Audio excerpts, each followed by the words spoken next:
तो गाइस, आज आपको हम सिखाते हैं एक मैजिक जो आपके मेंटर्स आपके सामने लगाते रहे, आपके इंस्ट्रक्टर्स, आपके टीचर्स आपके सामने लगाते रहे और आप एस्टॉनिश होते रहे कि भाई ये इतनी जल्दी कैलकुलेशन कैसे कर गया, अभी तो हमने नंबर्स ही लिखे थे।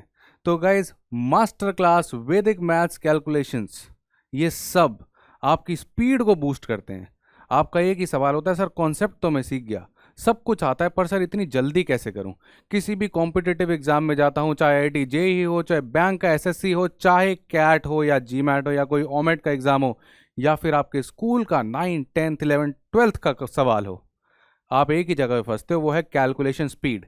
अगर आपकी कैलकुलेशन स्पीड फास्ट हो जाए तो आप कोई भी मैथ्स का पेपर विद इन टाइम खत्म कर सकते हो। और यही राज रहा है मेरी सफलता का। मैंने कैसे IIT JEE mains, advance, CAT, ये सारे के सारे एग्जाम्स, ओलंपियाड्स, एनटीएससी कैसे फोड़े, सिर्फ और सिर्फ मेरी कैलकुलेशन स्पीड्स। कैलकुलेशंस आपका बेस बनाती है। हाँ, आज हो सकता है कि ये आप जो कैलकुलेशन सीखो कल के पेपर में काम ना आए, क्योंकि अभी आपने सिर्फ एक ही ट्रिक सीखी है गाइस। सिर्फ एक ट्रिक सीख के जाओगे तो कुछ नहीं होगा, आपको उन ट्रिक्स को सीखना होगा, मल्टीपल ट्रिक्स, ताकि पेपर में एक तो काम आए और उनको प्रैक्टिस भी करना होगा। अगर आपने एक ट्रिक सीख ली, वाओ मैजिक, और छोड़ दिया, फिर गाइस कुछ नहीं काम होने वाला। आप ये वीडियो देखो, जो ट्रिक्स मैं सिखा रहा हूं उसको घर जाके कैलकुलेटर पे उठाओ, सॉल्व करो, साइड में ट्रिक से सॉल्व करो, मैच करो। जब प्रैक्टिस हो जाएगी ना, तब आप समझ पाओगे कि ये कैसे यूज होती हैं और कितना फास्ट आपको बना देती हैं। आगे आने वाली 7-8 वीडियो सारी आपकी कैलकुलेशन को फास्ट कराएंगे इस प्लेलिस्ट में। हाँ, जब आप 8 क्लासेस में 15, 16, 25 ट्रिकें देख लोगे ना, तब जब आप एक पेपर देने जाओगे तो ये डेफिनेटली लगेंगे। और यही राज मेरी सफलता का भी रहा है।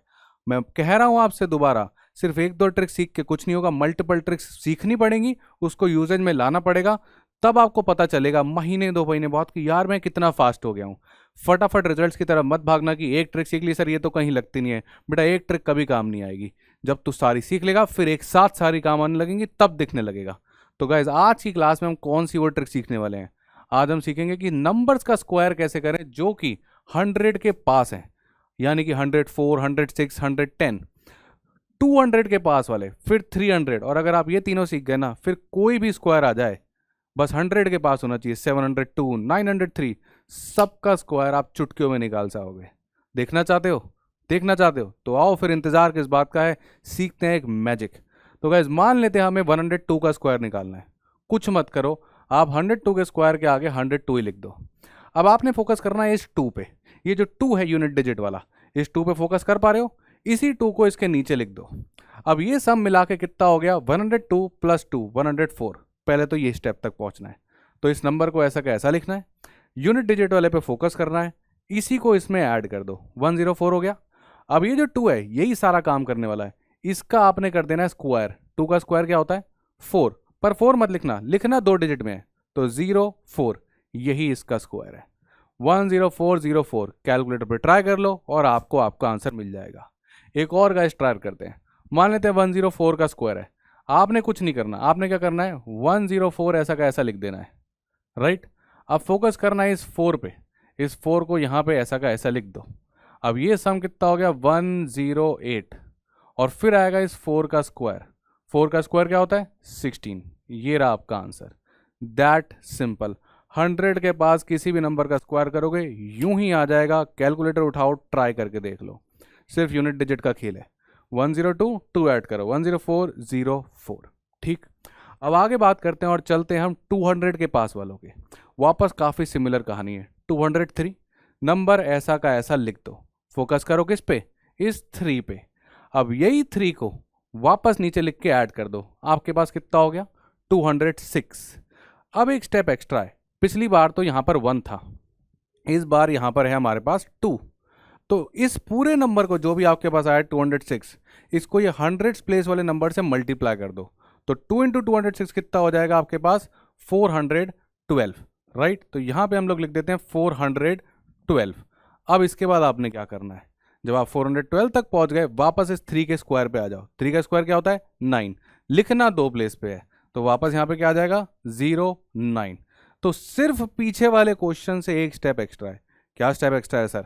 बस क्योंकि यहाँ पे 2 लिखा हुआ था, 103 नहीं था, तो आपको इस नंबर से 2 से मल्टीप्लाई करना पड़ेगा। किसी भी नंबर के लिए चलेगा, मान लेते हैं आपको 207 का स्क्वायर निकालना है, तो आप क्या करोगे आप, सर सबसे पहले तो मेरे पास आ जाएगा 207, बिल्कुल सही बात है। अब यही 7 जो है इसी पे फोकस करना था, ये 7 वापस नीचे लिख दो और ऐड कर दो, कितना हो गया 214। अब डायरेक्ट 7 का स्क्वायर नहीं करना है, क्यों नहीं करना है, क्योंकि बेटा इस बार 100 डिजिट 1 नहीं है, 100 के पास होता तो डायरेक्ट चल जाता, तू 1 से मल्टीप्लाई करता, फर्क ही नहीं पड़ता। पर आज तेरे को इसको 2 से मल्टीप्लाई करना पड़ेगा। 2 से मल्टीप्लाई करोगे आपके पास आएगा 428, और लास्ट में तो गाइस 7 का स्क्वायर 49 है ही। तो ये है इसकी कहानी, आराम से देख लो। मैं थोड़ा सा स्क्रीन से हट जाता हूं, आप एक बार चेक कर लो कि हमने कैसे किया। 203 यूनिट डिजिट का 3 ऐड किया 206, और फिर 206 को 2 से मल्टीप्लाई करना मत भूलना, 100 डिजिट से मल्टीप्लाई करना है।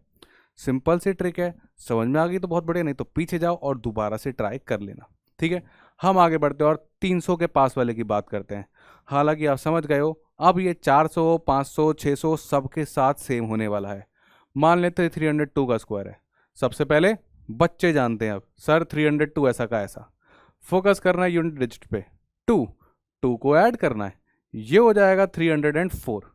अब ऐसे ही 2 का स्क्वायर ऐड नहीं करना, अब यूनिट प्लेस पे तो 2 था और 100 प्लेस पे क्या है 3, तो अब ये पूरा का पूरा 3 मल्टीप्लाई होगा इससे, 3 मल्टीप्लाई हुआ इससे तो कितना हो गया ये हो गया 912, और लास्ट में आ गया हमारे पास 2 का स्क्वायर विच इज 04।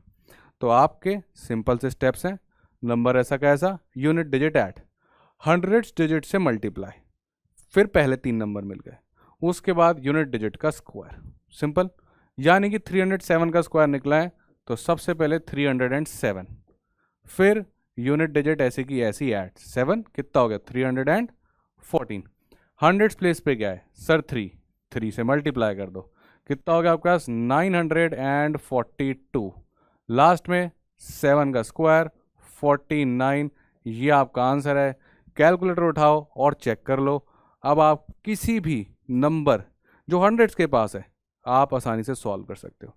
700 का करना होगा, 702 लिख देना, 2 ऐड करना 704, फिर 7 से मल्टीप्लाई कर देना, यानी यूनिट डिजिट ऐड और फिर 100 डिजिट से उस नंबर को मल्टीप्लाई, लास्ट में यूनिट डिजिट का स्क्वायर, सिंपल एज दैट। अब ये काम कहाँ आता है गाइज, सरफेस एरिया पढ़ते हो, एरिया ऑफ स्क्वायर पढ़ते हो, स्क्वायर तो पाइथागोरस थ्योरम में भी लगता है, हर जगह स्क्वायर्स काम आते जाते हैं। सिंपल क्वेश्चन आ जाता है, find the area of the square with 103। अब बेटा बच्चा तो जानता है कि 103 का स्क्वायर करना है, तो 103 में 3 ऐड करेगा 106 हो जाएगा, और 3 का स्क्वायर 09, ये उसका आंसर आ गया। जब आप थोड़े से प्रो हो जाओगे आप हवा में करने लग जाओगे, जैसे कोई मेरे से पूछेगा 105 का स्क्वायर तो 11025, सर 107 का स्क्वायर 11449, चेक कर लो बेटा, ये कोई मैजिक नहीं हो रहा है, ये छोटा सा शॉर्टकट है जो मैं लगा रहा हूँ। तो गाइज अभी तो शुरुआत है, इस स्ट्रैटेजी वीडियोस में बहुत सारी वीडियोस आने वाली हैं, लगा देना लाइक और लगा देना अपना प्यार, हम और लेके आते रहेंगे, और बता देना कि और कौन से शॉर्टकट्स आप ढूंढ रहे हो और कौन से ट्रिक्स आप ढूंढ रहे हैं जो आपके बार बार आती है, बार बार फंसती है। कमेंट कर देना कि कौन से शॉर्टकट्स आपको और चाहिए, हम लेके आते रहेंगे। बाकी इंतजार करो, ये तो स्क्वायर था, क्यूब लेके मिलेंगे आपको आपके करण यानी कि विनीत सर। राहुल बाटला साइनिंग ऑफ।